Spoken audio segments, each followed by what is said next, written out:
Oh, hello, good morning. How are you all doing? Wow, what a great conference. It's huge. So many people here. Like, some old faces, some new faces.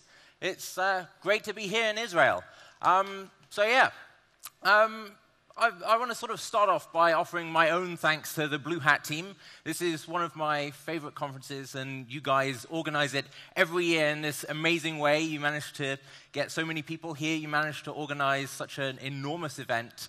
And honestly, the amount of trouble us speakers give to you guys, like, you deserve the real medal. It's a lot of work. So thanks to you guys. And of course, thanks to all of you who have come to see all of these talks, and also to Microsoft employees who I suspect will be watching it, and to anybody else watching it online. BlueHat's one of my favorite conferences, and I'm genuinely humbled and honored to be invited to speak at all, never mind to speak first. And speaking first is the best time to speak, because it means I get to watch all of the other talks, and I don't have to worry about my talk whilst I'm watching them. So this is definitely the best place to be giving my talk.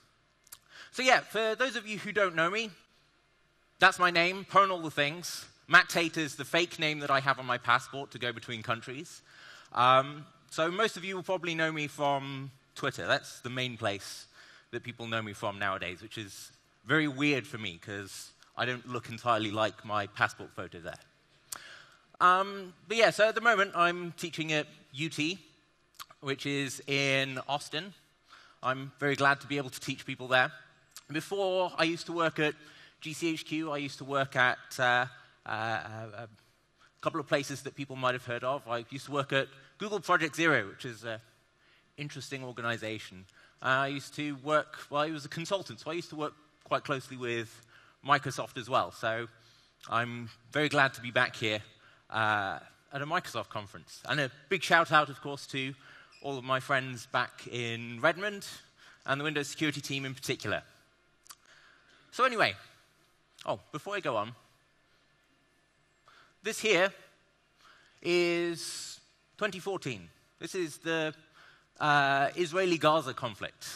And this is the two big echo chambers on Twitter, right? Information warfare is about how information spreads.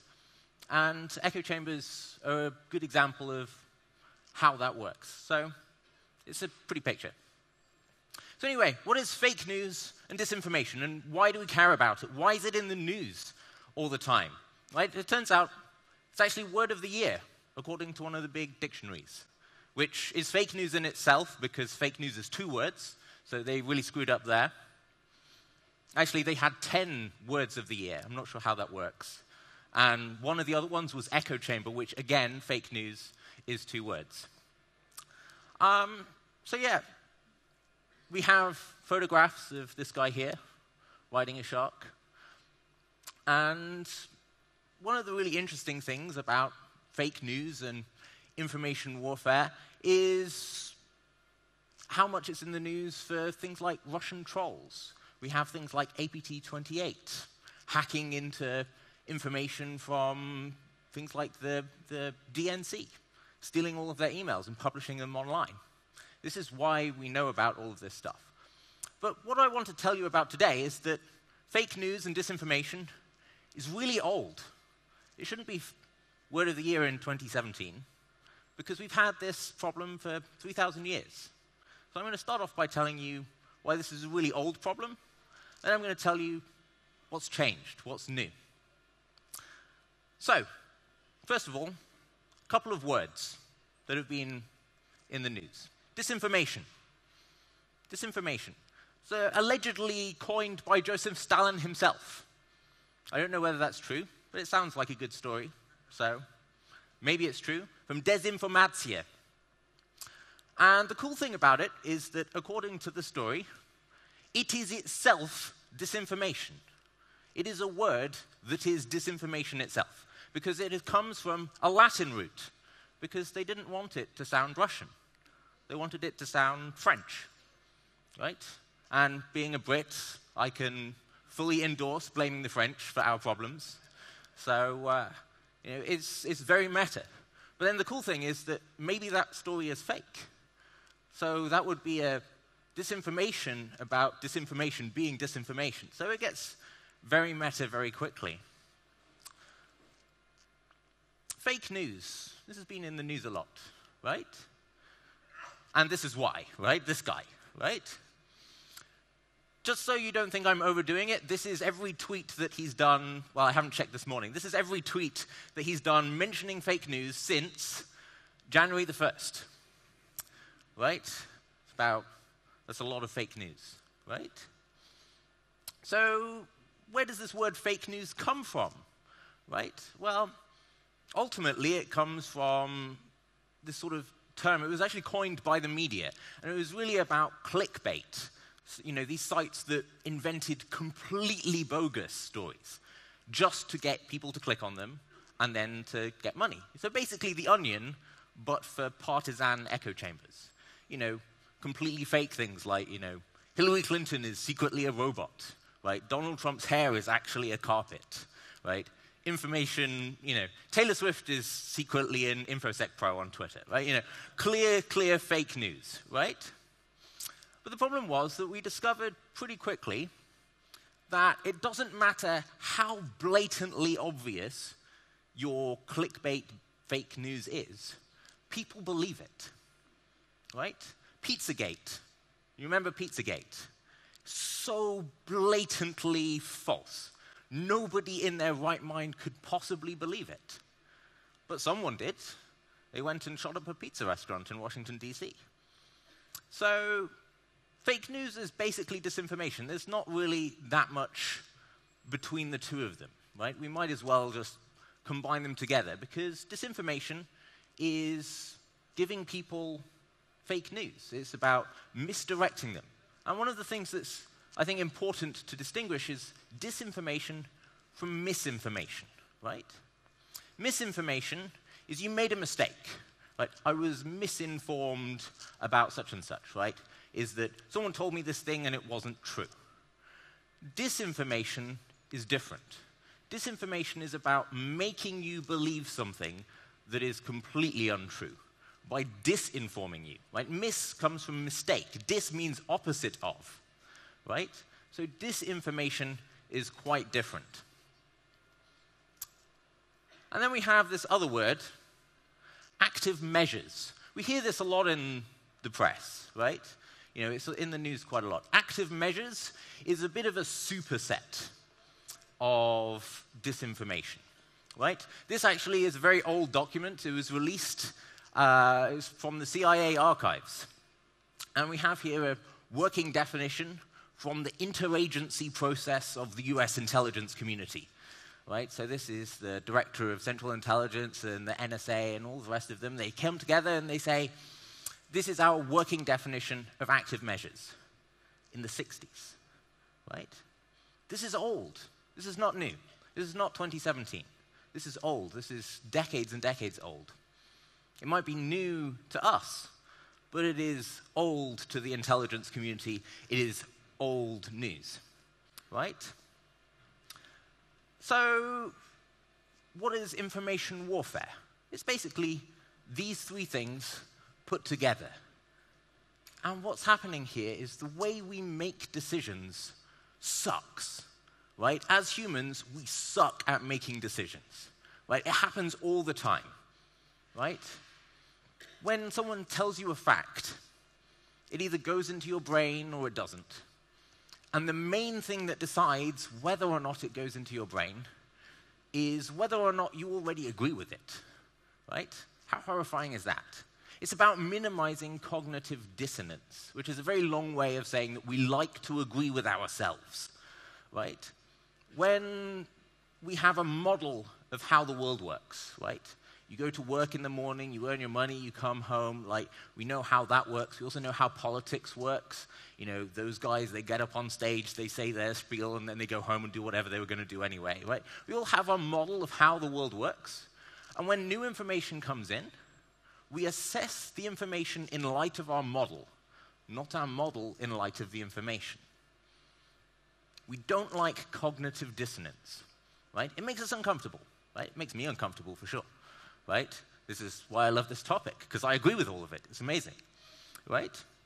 And so there's a couple of important variants of cognitive bias, but the two main ones for information warfare are tribalism and confirmation bias, right?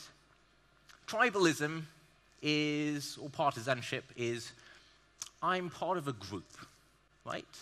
It might be the Democrats, it might be the Republicans, it might be the privacy activist community, it might be the surveillance community, it might be, whatever community you feel strongly attached to. And tribalism causes us to overlook problems with our side, with the in-group. With the out-group, those guys are bad, right? Everything that the in-group does that sounds like, we probably shouldn't have done that, they were probably doing something, in good faith, and they just screwed up a little bit. Right? It happens all the time. Someone did something, but they were on my side, so we can overlook that. With the out-group, those guys are bastards, right? Every time those guys do something wrong, that's because they're evil, right? It's because they're acting in bad faith. They're terrible people, right? That's what tribalism is. And if you look at, for instance, the United States at the moment, tribalism's pretty good, right? It's pretty strong at the moment. So if you're a Republican, you probably look at Democrats and you think, those guys are just acting in bad faith and are terrible people all the time. Our guys, they're great, right? They always do stuff that's great. If you're a Democrat, you probably have the reverse view, right? Tribalism is really strong. And confirmation bias is just really a very personal form of tribalism, right? I have my own views, and if anyone has any information to disprove it, well, they're a bad person, right? Or wrong, or worse, both, right? So that's how these things happen, right? So one of the things that happens is we have this great word. It was coined by a guy in the United States. Actually, it probably wasn't coined by this guy, but I'm going to give you the story that it was coined by this guy called Julian Sanchez. And he invented this word called synecdoche, which he might not have invented, but whatever. Right? And the synecdoche is an anecdote that sounds like it ought to be true, and you agree with it so strongly that you say, yes, this proves that we were right, that my side was right, that the other side was bad. And a couple of weeks later, it turns out that that anecdote was totally wrong, right? Someone had misunderstood what was going on. It was totally fake news. And you look at that and you say, who cares, right? Sure, when I thought it was true, this was a really important fact that proved that the out-group was bad and the in-group was good. But now that I know that it's false, well, who cares, right? Because my view wasn't based solely on that fact, so I can discard it. So as information comes into your brain, if it agrees with you, it goes in. If it doesn't, it bounces out, right? This causes partisanship. So anyway, I want to tell you that disinformation is not new, at least to start off with. So I'm going to start off with a very, very old example of disinformation, the oldest information operation I can find. It is an information operation against the gods themselves, right? This is 3,000 years ago, right? 1279 BCE. And Ramesses II, he's the king, right? King of Egypt. And this green here is the Egyptian empire at the time. This red here is the Hittite empire. And Ramesses decides he wants to invade, because that's what kings do. And they have this massive fight in Kadesh, right? Which is on the Lebanese-Syrian border. It's a little bit north of Lake Homs, for those of you who know your geography. And he has a big fight there. And it turns out he kind of screws it up, right? He comes in with a big army. There's a big army from the Hittites. They have a big fight. They basically fight it out to a stalemate, right? And it turns out that stalemates are really not that inspiring, right? If you want to become a god in the afterlife, You need to have good battles, not sucky stalemates, right? But it turns out Ramesses, he's got his thinking hat on, and he's thinking, what do the gods know, right? Who knows, right? Maybe they didn't watch the battle. Maybe they weren't paying attention. They were playing on their, Xbox or whatever. And this is not very inspiring, so he's going to build his big tomb. And in his big tomb, he's going to have a huge mural to impress the gods. And in his big mural, he gets to paint whatever it is that's going on. And he gets to write what happened in this battle. He's the guy that writes it. He gets to win, right? So this is what he writes. I've summarized it there for you, right? He is the original Donald Trump, right? 3,000 years ago. Look, His Majesty killed them, but His Majesty was alone. Nobody accompanied him. He fought this battle by himself. That's how good he was, right? This was in a tomb, right? Who's he trying to impress, right? The workers? Who cares what the workers think, right? This is to impress the gods, right?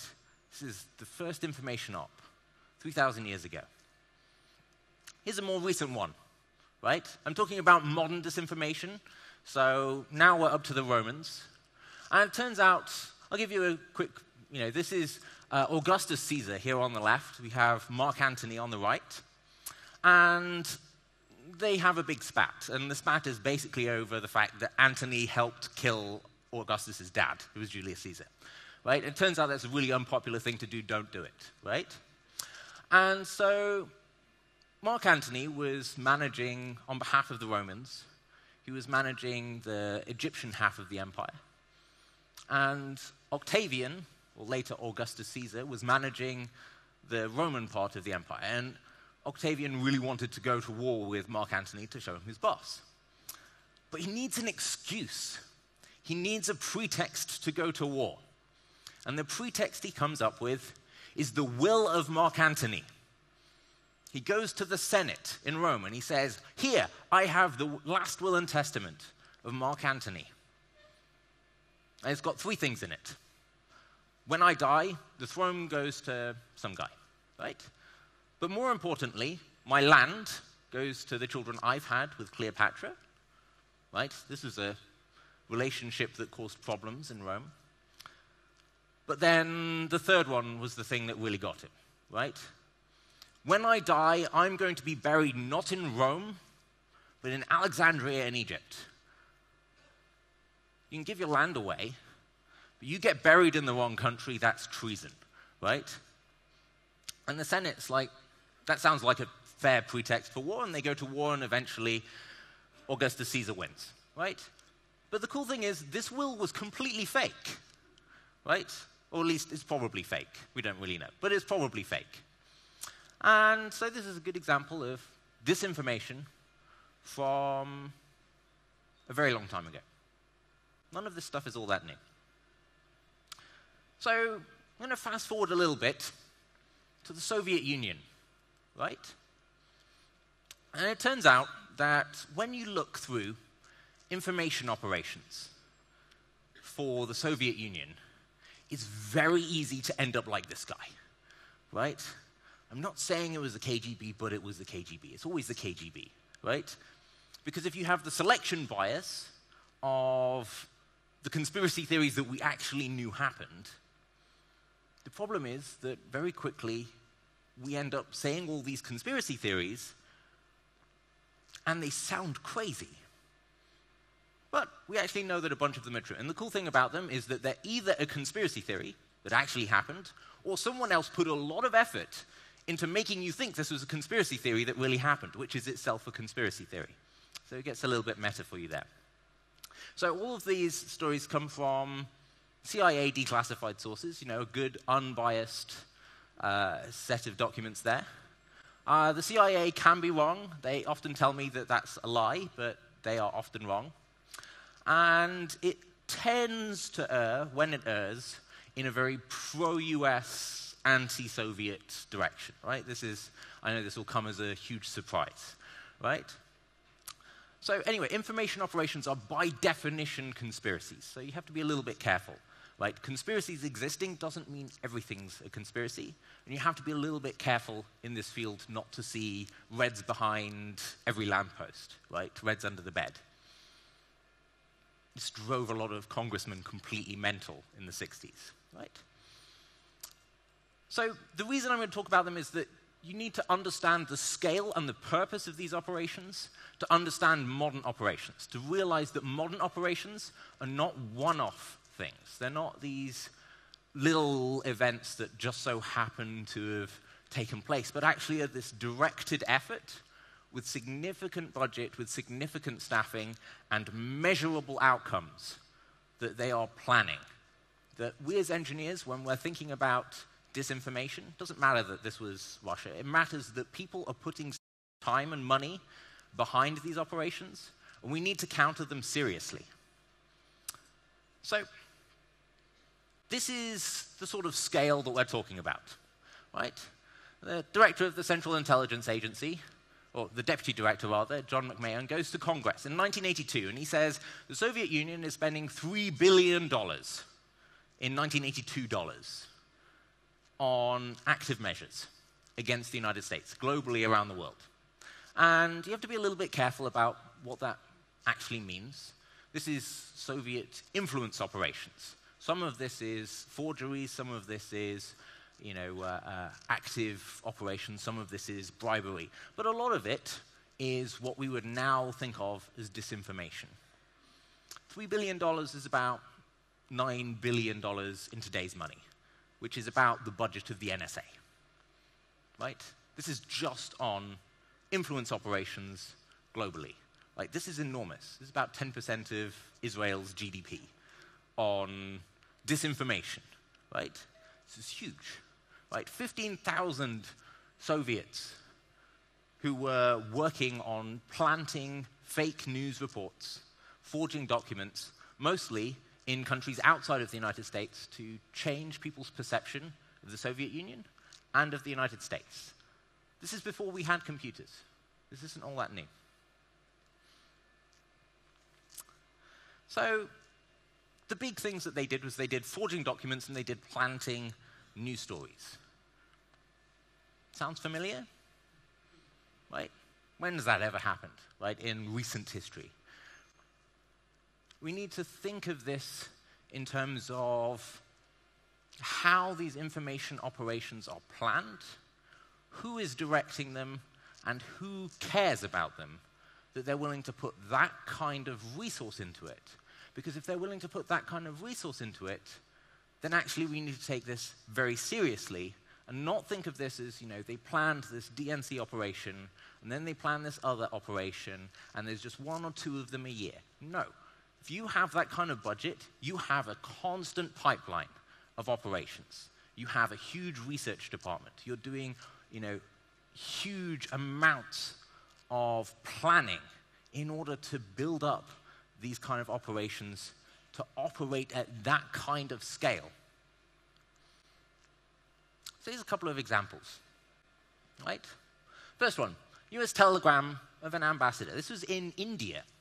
Ambassador Kirkpatrick, who was the UN ambassador at the time, the US ambassador to the UN. And a leaked telegram comes out, ostensibly from the US Information Agency. And it says that the ambassador supports the balkanization of India, right? Now, I don't need to explain too much about Indian domestic politics, but that was not a popular view in India, right? And this caused a lot of problems. The US Embassy in India immediately comes out and they says, this is fake news. This didn't happen. And it turns out that it didn't. We have cast iron proof that that telegram was forged. But the Indians, in the community saw this document. If they were previously disposed to being anti-US, they were now more disposed to being anti-US. If they were previously disposed to being pro-US, they were a little bit quieter than they were before. This was an information operation that was successful. A document about targeting NATO, right? Or targeting Norway with nuclear weapons in a worst case scenario, right? This is not popular view in Norway, as I'm sure you can imagine. The third one is a very famous one. It's the variant of the US Army manual, which included a bunch of things like how to torture people. And the US would never torture people, right? Well, at least back then, the US Army manual didn't allow it, right? It still doesn't, but, back then, this caused an enormous amount of problems for the US globally. Forged telegram ordering the assassination of a presidential candidate. This was in Nigeria, right? A Nigerian presidential candidate was running for president, and a telegram appears instructing the US Embassy in Nigeria to kill him, right? This causes some problems, right? Or forged documents saying the US intended to cause a coup in Greece, right? Greece at the time, one of the neutral countries between the US and the Soviet Union. This is, just 5 examples of disinformation by planting documents, by doing forgeries, and how successful they can be. But that's in the past, right? This is the Soviet Union before they had computers.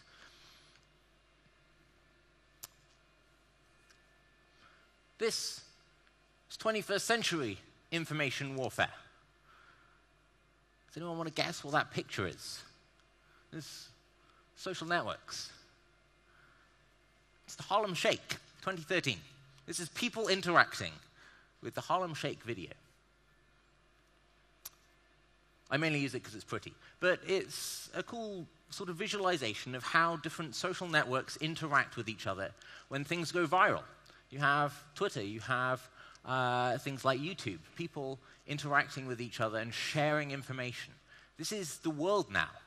It no longer looks like a globe, it now looks like a network. And in the event that someone can shape the content that you see, they can shape how you think. That's the danger of information warfare. And when they do that at scale, they can change how populations approach problems. So, when did 21st information warfare really begin? Well, it depends really where you want to look. So in about 2009, for reference, this was the time of Stuxnet. About 2 years later, the Russian government has an internal document which talks about information warfare and how Facebook is a tool for information warfare. That this is something that could be used in an old Soviet style, right? In the 90s, of course, the Soviet Union had been disbanded. Most of these operations had, ceased to happen or were happening within, either Russia or sort of the surrounding area of Russia. The West forgot about these activities. And in 2011, the Russian strategic services, they start talking about hybrid cyber attacks, where they're going to have their cyber attacks. The Russians had been hacking computers since 1995 for espionage. But now they're starting to talk, what if it's not just for espionage? What if we steal some documents and use those documents for disinformation? And they're a big government department. They think of this in 2011. It takes them 3 years to get around to doing it, right? 2014 starts to hit the tarmac. And in 2015 is when you start to see things like attacks on the Ukrainian power grid and attacks on the Ukrainian election infrastructure itself. 2014, do you remember this? Back decades and decades ago, in the mists of time of 2014, right? This was, a US official was speaking with their counterpart in undiplomatic language. He says, it would be great if the UN would help glue together this deal. And her counterpart says, what about the EU? And he says, the EU, right?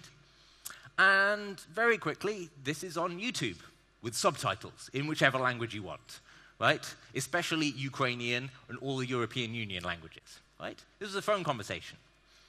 Someone had recorded that phone conversation and thought this was a cool thing to put on YouTube for disinformation purposes, right? This wasn't a forgery, and this is one of the important things about disinformation, is disinformation is about changing your perception of the facts It's not necessarily about giving you an actual lie. It can mix an actual lie with a whole bunch of truths. It can mix a truth with a whole bunch of lies.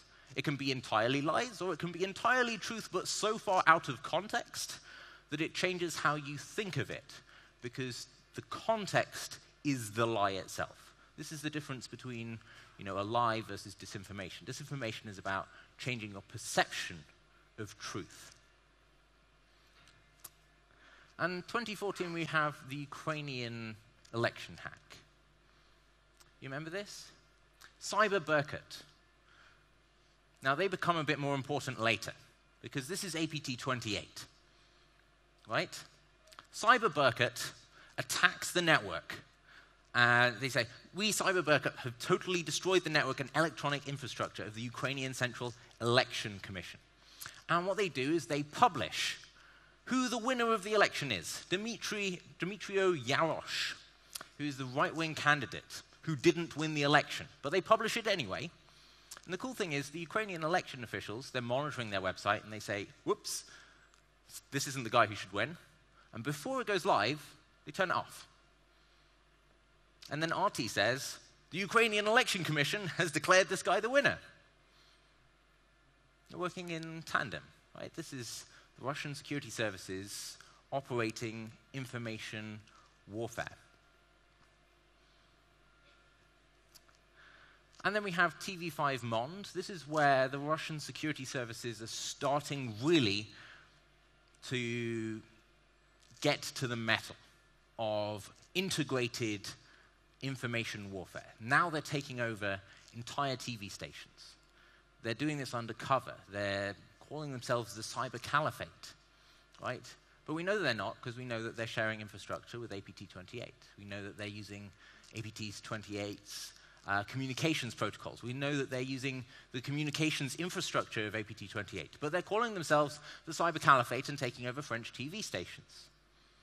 This is what information warfare looks like when it starts to become integrated. And then we get to the DNC hack. Because to understand the DNC hack, we need to understand the history. Right? This is an attack in multiple stages. It's planned, it's executed, it starts in early 2016, and you can just see the progression. This is a big operation. They've planned it in advance, and you can see how all of these aspects belong to the old Soviet model, right? We're going to target your information. We're going to selectively publish it. We're going to have cutouts for doing the distribution. It takes months to plan, right? And then the breach becomes public on June the 14th. And then, this is the cool thing about Russian intelligence services. They're really agile. They change what happens as they go along. So when the breach becomes public, June the 15th, Gusev 2 appears, right? That's 24 hours, right? How many of you have worked in government and can do anything in 24 hours, right? This is a major, major operation. They set up new social media profiles. They publish a bunch of documents. And they're immediately trying to discredit CrowdStrike, right? And what are they trying to do? They're trying to say, this wasn't the Russian government who hacked this, the DNC. It was some independent group, right? It was just some guy. They got caught out. They were planning to release this information later in the year. Right? They had planned to release it all along, but they were planning to release it at the end of the year, and they had to speed up. And so they had to start off by discrediting CrowdStrike, because CrowdStrike did the one thing that they didn't want: attribution. They didn't want these documents to be attributed back to the hack by the Russian government. But then they did something pretty dubious. Cyber Berkut, we remember those guys. They contaminated their distribution networks. DC Leaks was one of their main distribution networks for distributing information for the US elite. Cyber Berkut was for releasing information to Russia and nearby territories. And they hacked this guy, right? In 2013, actually in January 2013, this guy was kicked out of the country. In October 2016, he was hacked. And they steal a bunch of his documents and they edit them. They're no longer just interested in doing forgeries. They're now editing documents strategically. And what are they doing? They're removing caveats, right? We're now changing what this says from a document about what our company is doing to what they're doing to shape Russian media. And we can see the deletions. They add things into documents in order to discredit political opponents. And the reason we know that this happened is because they released the same set of emails twice. In one of them, in the CyberBurket one, they had all the edits. In the DC Leaks one, they didn't. So we can look at them and we can say, what's the difference? Right? That's how we know that they're a forgery. How do we know they're the Russian government? Because these guys are prescient. They know about news stories before they come out. Some of the editions that they have reference a news story that doesn't come out for 2 days, right, on Russian state media. So they screwed up. But then we get to the postmodern era of disinformation. The DNC hack, was really sort of the end of the hybrid model of trying to change your opinion of things. And the postmodern era is really trying to change the way that you consume media at all. And this was really pioneered by WikiLeaks, right, during the DNC hack. Tsunami distributions. This is where they start to just give you such a volume of information that you can't cope with it. So I've spoken with journalists, and what they did, this is, by the way, a timeline. Each row is a different day. This is the WikiLeaks release schedule, right? And at the bottom, this ends at November the 4th. November the 8th is the election, right? WikiLeaks was doing this every day for weeks before the election. It's hard to remember it at this point. But what they were doing was they were flooding the news cycle with these emails. There was such a huge volume of them that people couldn't cope with how much there was. Journalists would come in the morning and they would say, oh, another WikiLeaks dump. And we know that Donald Trump likes WikiLeaks, and we know that this is causing a big storm and it causes lots of clicks, so we have to go through the latest set to see what's there. And once we've gone through it, we'll write what we found. So that every time that they did this, they would end up with a bunch of headlines. And of course, if you're the victim of this, if you're the DNC, you have the reverse problem. Every day you come into work and a whole bunch of new emails have been leaked. And what you have to do is you have to go through those emails and check whether there's anything dangerous in there that's going to derail your plan for the day. By doing the strategic leaks like this, they completely shaped the media narrative. This was different to the old Soviet way. The old Soviet way was individual stories designed to shape overall the way that you perceive the Soviet Union or the United States, or to discredit people that were opponents, or to encourage people that were proxies. This is about completely destroying your ability to consume news, because it consumes the entire news cycle. There's nothing else that you can see, right? During this period, right at the beginning of the WikiLeaks release of John Podesta's emails, was the Access Hollywood tape, which vanished from the news cycle. Why did it vanish from the news cycle? Because there is a fixed amount of attention that news organizations can give to any given story. And when you flood the news like this, you're unable to consume the news properly. This is the same trick that Donald Trump is using now. You forget all of the different scandals. Why do you forget the different scandals? Because there's so many. Right? If any one of Donald Trump's scandals happened under any previous president, it would be months of news coverage. But now he's got 4 of them a day. Right? You can't keep up. Right? Who remembers that just 3 weeks ago he threatened to nuke North Korea on Twitter? Right? You can't remember these things because there's just so many of them. This is another trick that they've discovered. Playing to both sides. Right? This is the Black Lives Matter protest. One of the things that the Russian government's always been very good at doing is recognizing divisive topics in the United States. They don't really care about which side to pick when they can choose both sides, Because in the event that we choose, Blue Lives Matter and Black Lives Matter and drive them apart, this causes fissures in society. This causes people to lose trust in institutions, to lose trust in each other, to stop seeing each other in terms of good faith, right? You start looking at the outgroup and saying, we know how bad you are, because every day we see in the news how bad the outgroup is, and every day we see in the news how great the in-group is. And over time, that drives society apart. And we've definitely seen this with Donald Trump in the United States, right? The Democrats and the Republicans have never been further apart, right? Partly, that's because of information operations of the Russian government. Partly is because of the way the media works, which is itself a non-nation state form of information operation. We don't like to call it information operations because that sounds very, bad. It sounds like, the type of thing that governments do. But it is. It's basically the same thing. So, what's the future going to look like? Well, the future, we have a couple of problems ahead, right?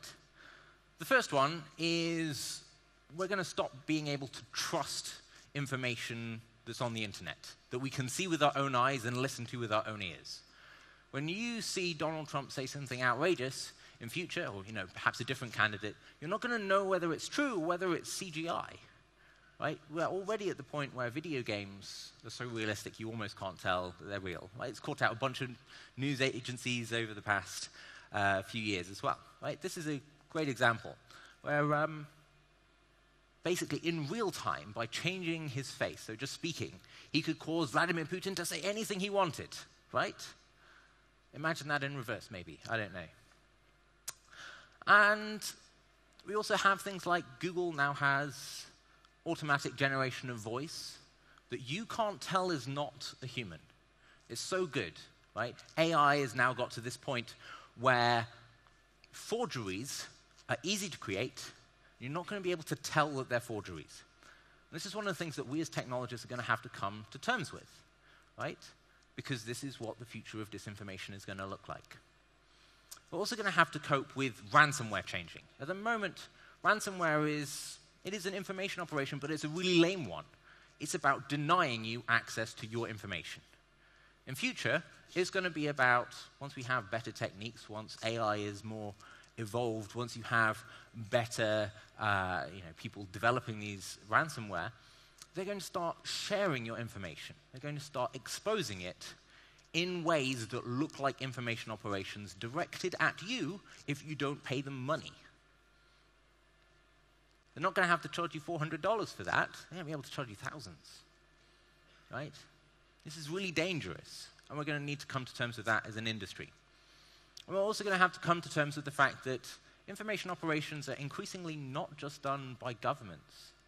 They're done by WikiLeaks. They're done by 4chan. They're done by the alt-right, right? And we're going to see that social media is going to continue to drive divisions, right? Because it's going to drive echo chambers. People already live in different worlds online, right? If you have one political view, you're probably going to be mingling with people with the same type of political view. And in the event that you're not, then you're going to be on the other side. You're going to very rarely interact with each other. So we can fix it, thankfully. Or at least we can fix some of it.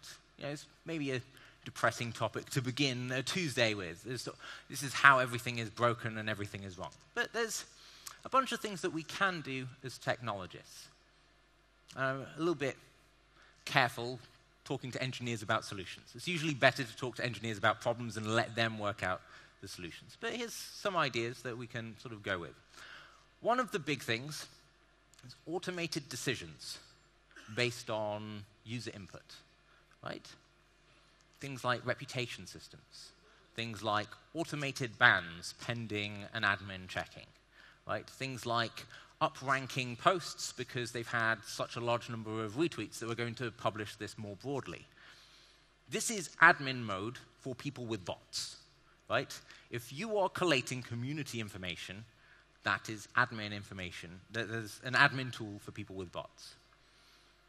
Another thing that we need to do is we need to get better at combating forgeries. How do we combat forgeries when we can't trust our eyes, when we can't trust our ears? The answer is metadata, and we need metadata to get better. We need to get to a point where when someone edits a Word document after it has been stolen, we can tell because there's tamper-proofing in the metadata that shows this was tampered with after it was stolen. These types of things will make a lot of these problems less serious in the future because we'll be able to detect them. Another thing is we've seen things like Facebook say, we're going to start asking users whether or not news is true. This is a terrible idea. Right? The whole point of fake news, the whole point of disinformation is users suck at knowing what's true. We need to use objective measures. We need to choose things like, this news story cites these government documents, so it's more likely to be true, right? Or we're going to surface these documents and let users choose for themselves. Show users the primary documents. Why not, right? It's a good thing to learn. And the other thing, finally, before I go off the stage, I think we need to build social media tools that encourage people to engage with views that they disagree with, right? If you have echo chambers where people are just looking at their own views, then, of course, they're going to say, this is the only view that exists, and all views that don't conform to this are bad views. So anyway, that's where I'm going to leave it today. So, disinformation, it's a big deal. It's pretty old. There's some new aspects to it. But a lot of the new aspects are about scale, and they're about combining hacking with production of forgeries. And we can fix a lot of those. So with that, thank you.